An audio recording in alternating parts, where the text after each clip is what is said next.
Students आप लोग question number 4 को देखिए। इसमें क्या कहा जा रहा है, आकृति 6.19 में डीई समांतर एसी और डीएफ समांतर एई है। सिद्ध कीजिए कि BF upon F E is equal to BE upon E C है। ठीक है, मैं दिखाना है। हमें दिया है डीई समांतर एसी, तो यहाँ पर ये जो आप डीई देख रहे हो, ये क्या है, समांतर है। किसके?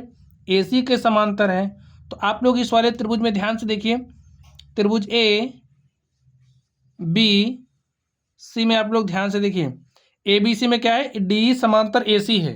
तो हम लोग त्रिभुज ए बी सी में देखेंगे। चलिए हम लोग लिख लेते हैं। सबसे पहले हमें क्या क्या दिया गया है, लिखिए। दिया है डी समांतर ए सी, डी समांतर ए सी तथा डी एफ समांतर एई है। हमें क्या दिखाना है, क्या सिद्ध करना है, लिख दीजिए। सिद्ध करना है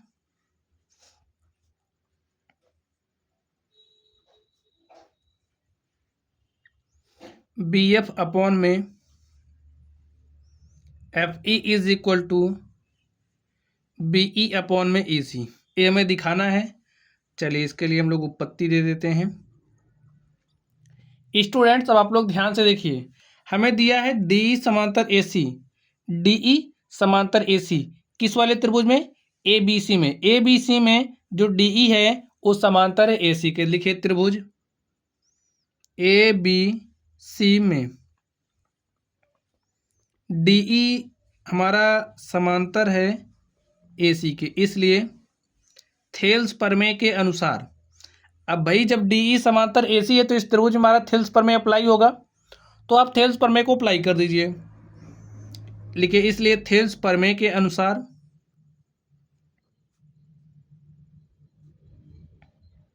अब बताइए थेल्स प्रमेय के अनुसार क्या हो जाएगा।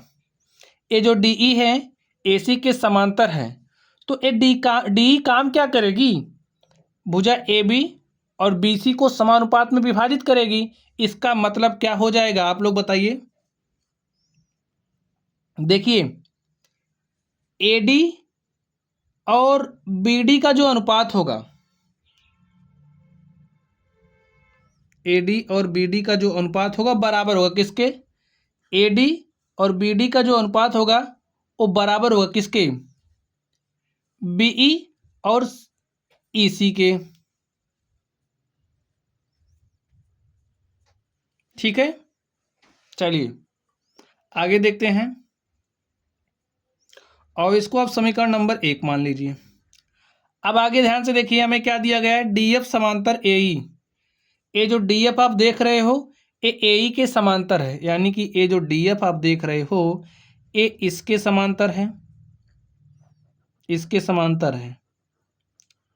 तो आप लोग अब किस त्रिभुज में देखोगे, ए बी ई में। तो लिखिए त्रिभुज ए बी ई में, ए बी ई में क्या है, डीएफ है समांतर एई के, ए में दिया है।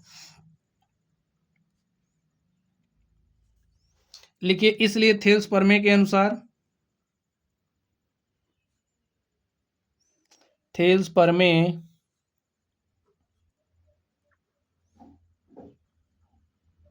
के अनुसार क्या हो जाएगा स्टूडेंट, आप बताइए। एडी और बीडी का जो अनुपात है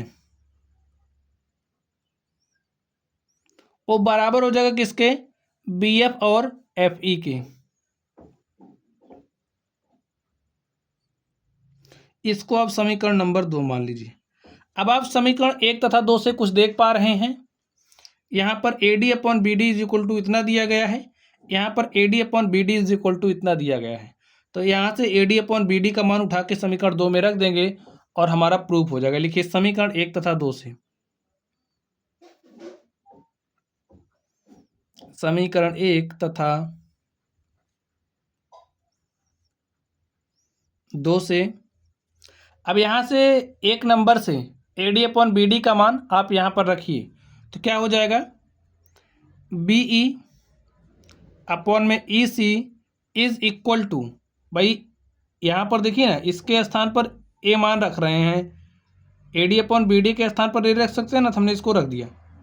इधर क्या हो जाएगा, बी एफ अपॉन में एफ पी, और इसको आप थोड़ा सा पलट दीजिए भाई, इसको इस तरफ, इसको इस तरफ लिख दीजिए, तो बी एफ अपॉन में एफ ई बराबर है किसके, बी ई अपॉन में ई सी के। और यही हमें क्या करना था, प्रूव करना था, और स्टूडेंट हमने इसको क्या कर दिया, प्रूव्ड कर दिया है।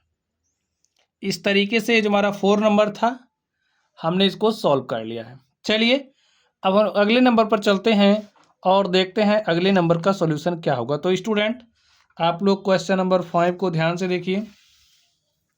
5 नंबर में क्या कहा जा रहा है,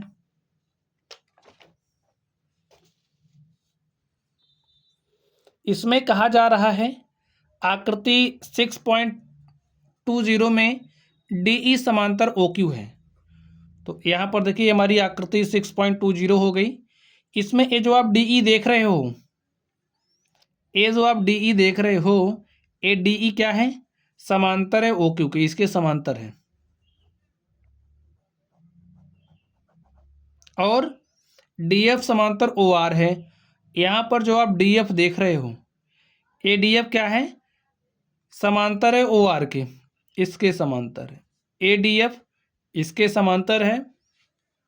दर्शाइए कि ईएफ समांतर क्यू आर है। हमें अब दिखाना है ये जो ईएफ है वो क्यू आर के समांतर है। तो चलिए हमें सबसे पहले जो जो दिया गया हम लोग उसको राइट कर लेते हैं। लिखिए, दिया है डीई समांतर ओ क्यू और डीएफ समांतर ओ आर। हमें दिखाना क्या है, सिद्ध क्या करना है, जो सिद्ध करना है आप उसको लिख दीजिए। सिद्ध करना है ईएफ समांतर क्यू आर, ठीक है। चलिए हम लोग इसकी उत्पत्ति दे देते हैं। अब आप लोग किस में देखोगे, देखिए त्रिभुज पी क्यू ओ में, या फिर आप ऐसा भी कह सकते हो ओ पी क्यू में, ठीक है। लिखिए त्रिभुज ओ पी क्यू में, ओ पी क्यू में आप लोग क्या देख पा रहे हो, ये जो डीई है समांतर है ओ क्यू के, ठीक है। डीई समांतर है ओ क्यू के, इसलिए थेल्स प्रमेय के अनुसार क्या हो जाएगा,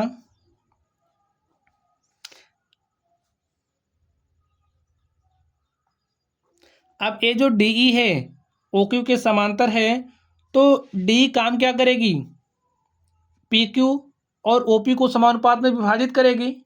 तो यहाँ से पीई और ई क्यू का जो अनुपात है, लिखिए पीई और ई क्यू का जो अनुपात है वो बराबर होगा किसके, पी डी और डी ओ के।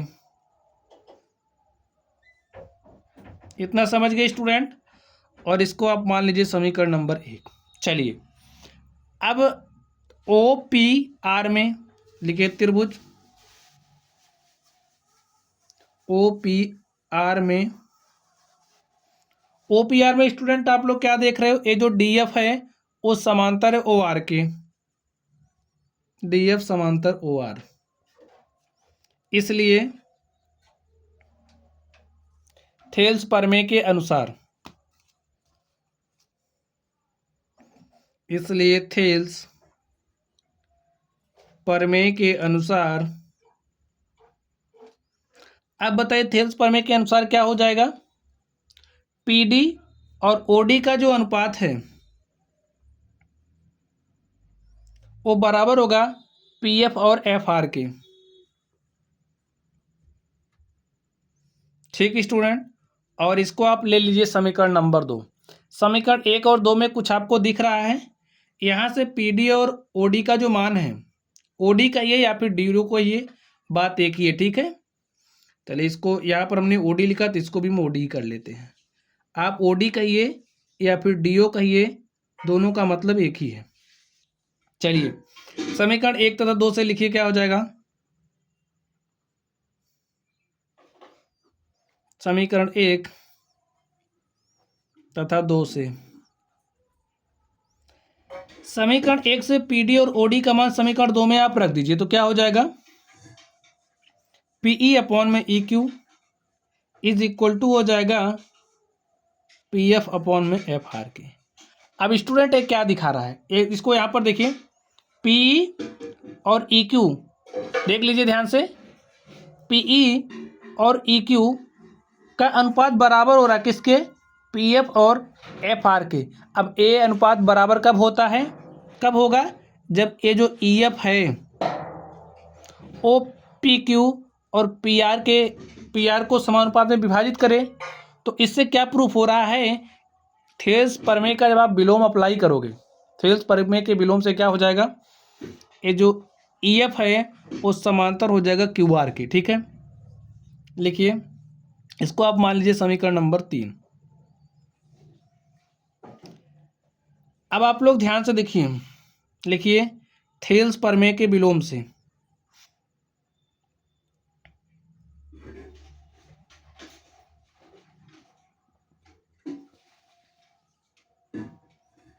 ये जो ई एफ है वो समांतर हो जाएगा क्यू आर के। ठीक है, समझ गए स्टूडेंट। ये जो समीकरण नंबर 3 है वो क्या दिखा रहा है कि ये जो ई एफ है वो समांतर है क्यू आर के, क्योंकि ये जो ई एफ है भुजा पी क्यू और पी आर को समानुपात में विभाजित कर रहा है। यहाँ से आप देख सकते हैं पीई और क्यूई का जो अनुपात है, पीई और ई क्यू का जो अनुपात है वो बराबर है पी एफ और एफ आर के। तो लिखिए थेल्स प्रमेय के विलोम से ई एफ समांतर क्यू आर, हमें यही प्रूव करना था और स्टूडेंट हमने इसको क्या कर दिया है, प्रूव्ड कर दिया है। तो इस तरीके से ये जो हमारा 5 नंबर था हमने इसको हल कर लिया है।